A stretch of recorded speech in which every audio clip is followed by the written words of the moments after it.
उत्तर भारत में दक्षिण भारतीय शैली के विशालतम श्री रंगनाथ मंदिर में चल रहे ब्रह्म उत्सव के अष्टम दिवस भव्य आतिशबाजी का आयोजन किया गया।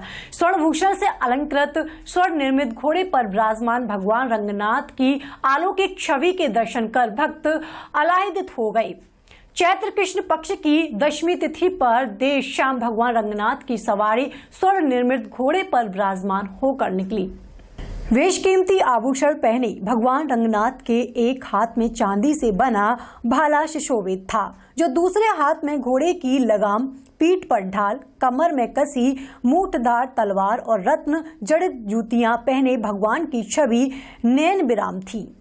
स्वर्ण निर्मित घोड़े पर विराजमान भगवान की सवारी मंदिर से निकालकर नगर भ्रमण करते हुए बड़ा बगीचा पहुंची, जहां मुख्य द्वार पर सवारी के पहुंचते ही आतिशबाजी का रोमांचकारी प्रदर्शन किया गया। आतिशबाज अपने हुनर का प्रदर्शन कर रहे थे। करीब 1 घंटे तक चली आतिशबाजी में एक से बढ़कर एक पटाखों की रोशनी से लोग आनंदित हो उठे। आतिशबाजी में सबसे ज्यादा आकर्षक किला हनुमान जी, मोर, श्री राधे राधे, गजग्रह युद्ध लीला की आतिशबाजी थी। आतिशबाजी खत्म होने के बाद भगवान रंगनाथ की सवारी पुनः मंदिर पहुंची, जहां पश्चिम द्वार पर पहुंचने पर परकाल स्वामी भील लीला का आयोजन किया गया। यहां हजारों भक्तों की मौजूदगी में परकाल स्वामी ने भगवान को लूटा।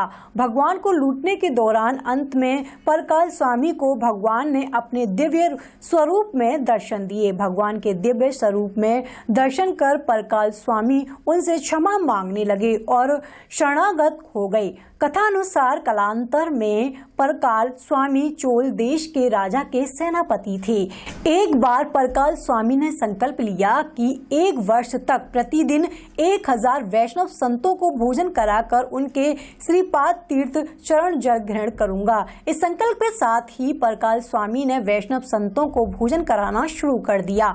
परकाल स्वामी का संकल्प पूरा होने के अंतिम समय में उनको धन की कमी आने लगी, लेकिन परकाल स्वामी ने संकल्प को पूरा करने के लिए भीलों के साथ मिलकर लूटपाट करना शुरू कर दिया। एक दिन भगवान परीक्षा लेने के लिए भेष बदलकर आभूषण धारण कर उस रास्ते से निकले। परकाल स्वामी ने भीलों के साथ मिलकर भगवान के साथ लूटपाट करना शुरू कर दी। इस दौरान भगवान ने एक आभूषण पैर के नीचे दबा दिया। परकाल स्वामी ने भगवान को पैर के नीचे आभूषण छुपाते देख लिया। इसके बाद वह उस आभूषण को लूटने के लिए पैरों में झुके, तभी भगवान ने अपने दिव्य स्वरूप उन्हें दिखा दिए। प्रभु को देख परकाल स्वामी क्षमा मांगने लगे और उनके शरणागत हो गए।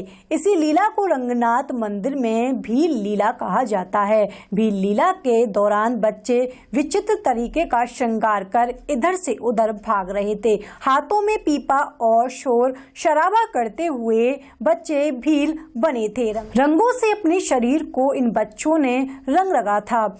रंगनाथ मंदिर में हुई इस भील लीला को देख भक्त आनंदित हो उठे।